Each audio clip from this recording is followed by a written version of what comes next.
পাতাকপি দিয়ে মসুরির ডাউল দিয়ে পেঁয়াজু বানাবো।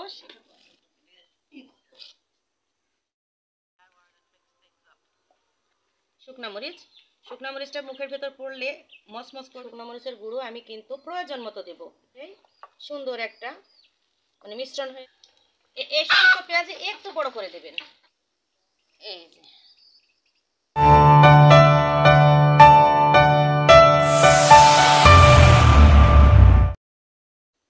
আজকে আমি পাতাকপি দিয়ে মসুরির ডাউল দিয়ে পেঁয়াজু বানাবো। সেই সাথে থাকছে কি জানেন, এই যে টাটকা একেবারে পেঁয়াজ, মানে পেঁয়াজের পুরো গাছটাই আমি উঠিয়ে নিয়ে এসেছি।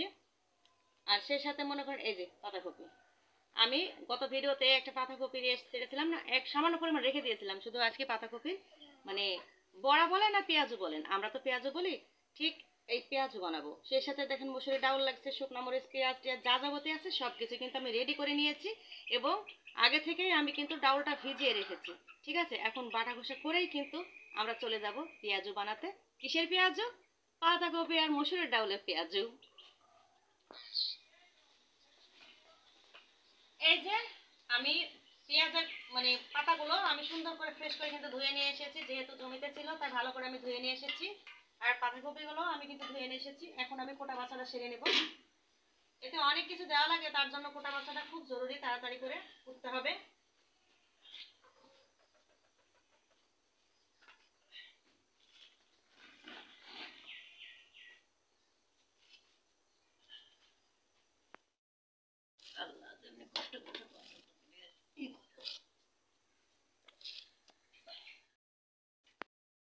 এই তো কোটা বাছা আমি সব মানে কেটে নিয়েছি, পেঁয়াজ মরিচ তারপরে আদা রসুন যা যাবতীয় লাগে এর এই যে বাঁধাকপি কেটে নিয়েছি। এবার আমি এই যে ডাউলগুলো বেটে নেব, ভিজে রেখেছি, অনেক বড় বড় হয়েছে ডাউল। এবার ডাউলগুলো বেটে নেব।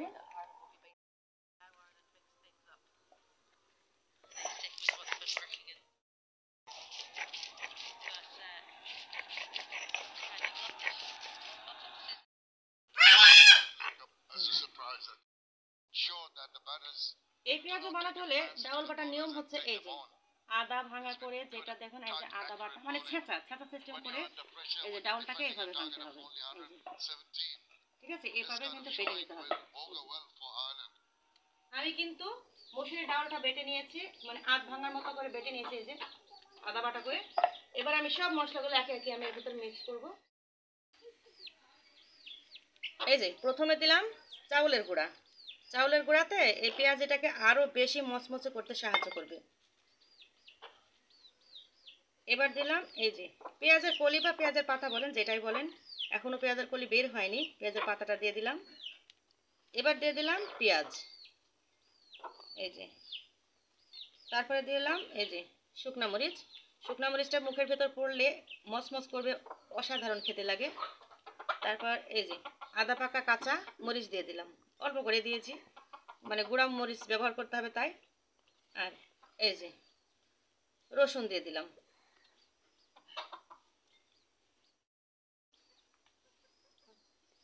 এই যে দিয়ে দিলাম পাতাকপি।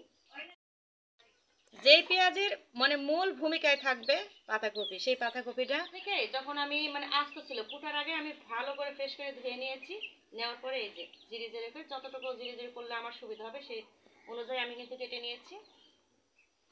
এই যে এবার মশলাগুলো দেওয়ার পালা, তাই মশলাগুলো আমি দেখিয়ে দিচ্ছি। এই যে এটার ভেতরে মানে আস্ত ধনে আর জিরে আমি মানে শুকনা খোলায় টেলে নিয়েছি, নেওয়ার পরে আদা ভাঙা করে নিয়েছি, এটাই হচ্ছে টেস্ট। গরম মশলার গুঁড়োটা আমি দিয়ে দিলাম। এবার দিয়ে দেব হলুদ, প্রয়োজন মতো দিলাম, পরিমাণ বলবো না, প্রয়োজন মতো আমার যতটুকু লাগবে হলুদ দিয়ে দিয়েছি। এই যে এবার দিয়ে দিলাম আমি কাঁচা এবং শুকনো মরিচ দুইটাই কিন্তু দিয়েছি। এবার শুকনো মরিচের গুঁড়ো আমি কিন্তু প্রয়োজন মতো দেব, এই যে প্রয়োজন মতো দিলাম, পরিমাণ মতো নয়, প্রয়োজন মতো দেব। লবণ, লবণ হচ্ছে সব সময় স্বাদ মতো, যার ফ্যামিলিতে যেমন লবণ খাওয়া পছন্দ করে বা যতটুকু পায় ঠিক স্বাদ মতোই আমি লবণটা দিয়ে নেব। এবার ভালো করে মাখিয়ে নেব। আস্তে আস্তে মাখতে মাখতে দেখবেন এই যে লবণ আর পাতাকপি থেকে পানি বের হবে। লবণ দিলেই কিন্তু যে কোনো সবজি থেকে পানি বের হয়ে যায়, তাই এই যে পানি এখানে লাগবে না। আস্তে আস্তে করলে পাতাকপিগুলো নরম হয়ে একবারে ওখান থেকে পানি বের হয়ে সুন্দর একটা মানে মিশ্রণ হয়ে যাবে। এই পেঁয়াজিটা আমি আমার খালাম্মার কাছ থেকে শিখেছি। আমরা যখন ছোট ছিলাম আমার খালাম্মা আমাদের বাসায় আসলে আমাদেরকে এভাবে অনেক রকমের সবজি দিয়ে পেঁয়াজি বানাতো। সেটা আমাদের খেয়ে কিন্তু এখনো মুখে লেগে আছে। এটা প্রশংসা করার মতো কিন্তু মানে কথা, কারণ খালাম্মা অনেক কিছু রান্না করতে জানে। আমার খালাম্মার কাছ থেকেই কিন্তু আমার রান্না বান্নার হাতে ঘড়ি, এটা সত্য। আমি যখন বের হয় আমার সে সময় মনে করেন আমি মানে রান্না বান্না বলতে কিছুই করতাম না। মানে সত্য কথা বলতে কি হাতে একটু কালি লাগবে বলে আমি কখনো কোনোদিন থালা বাটিও মেজে দেখিনি।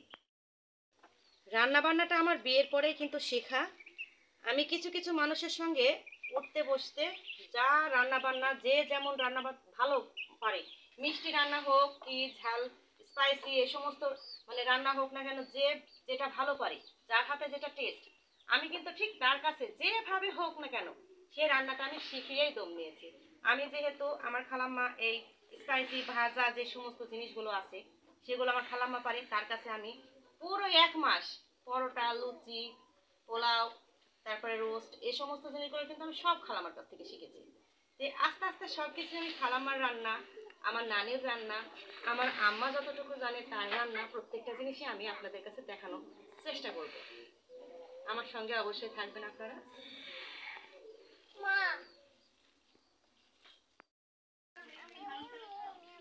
কিছু খারাপ মনে করবেন না, কারণ এই পেঁয়াজ করতে হলে এটাকে নরম করতে হলে আমাকে একটু এভাবেই মাখাতে হবে। মানে মাখানোটা কিন্তু রুচির মধ্যে পড়ে, একটু কষ্ট করে হলেও আমাকে এভাবে মাখাতে হচ্ছে। 3 আঙ্গুল দিয়ে মাখানো যায় না এগুলো।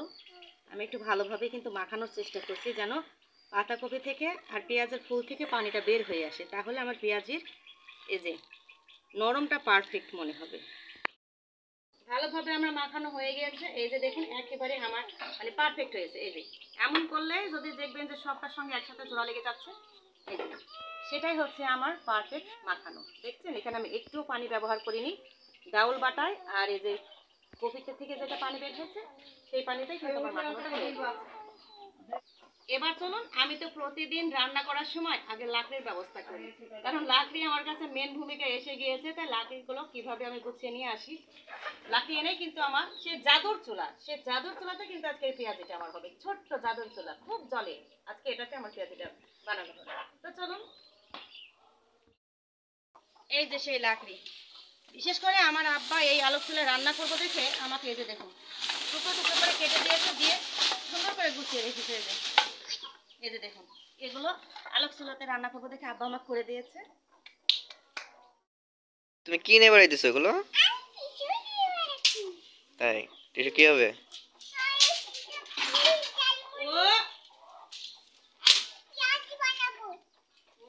পেঁয়াজি আগে রেডি। যেহেতু গত পরশুদিন আমি চিতই পিঠে উঠিয়েছিলাম তাই অনেকগুলো ছাই ছিল, ছাইটাও আমি ক্লিয়ার করে নিচ্ছি, কারণ ছোট চুলা ছাই ভরে গেলে আবার আগুন ধরতে যাবে না, তাই উঠিয়ে নিলাম। আমি চুলাটা এই যে সাজিয়ে নিয়েছি, এই যে ছোট চুলা তো এর ভিতরে সব ছোট ছোট এই যে এমন করে এগুলো কিন্তু সাজিয়ে নিয়েছি, তাহলে ধরতে সুবিধা হবে। দাও। বিসমিল্লাহির রহমানির রহিম।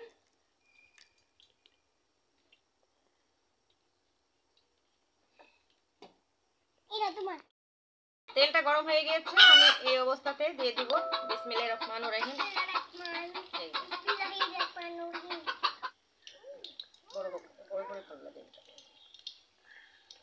এই সমস্ত পেঁয়াজ একটু বড় করে দেবেন, অসাধারণ লাগে। মানে ছোট ছোট করে দিলে একটা বড় সিস্টেম হয়ে যায়, পেঁয়াজও একটু বড় বড় করে দিলে চারিদিকটা ধরেন খুব সুন্দর একটা আসবে। একটু বড় বড় করে আমি এটা ব্যবহার করি মানে করি। প্রথমে 3টা দিয়ে দিলাম যেহেতু কড়াই ছোট।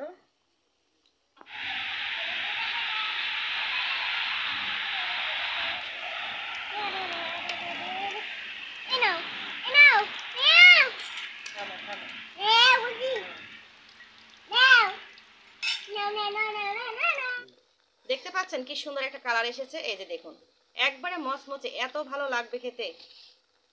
এই যে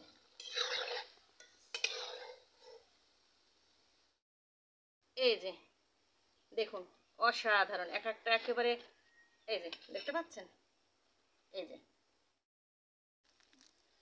এই যে দেখুন তো আমি কিভাবে কি করছি। এই যে ঠিক এভাবে এই পেঁয়াজগুলো সবসময় বড় বড়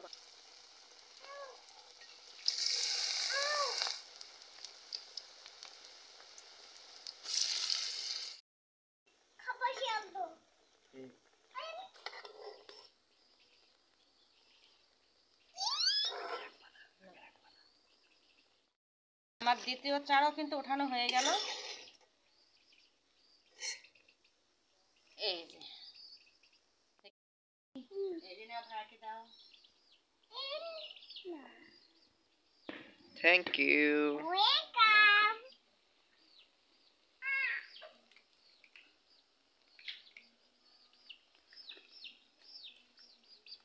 ক্রিসপি, টেস্ট করে দেখি।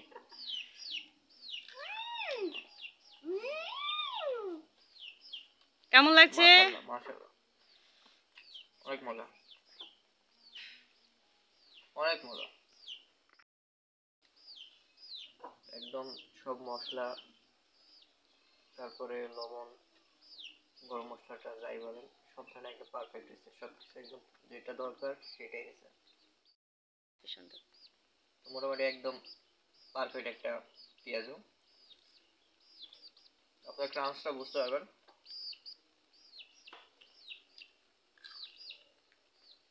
ক্রাঞ্চটা বোঝা যাচ্ছে।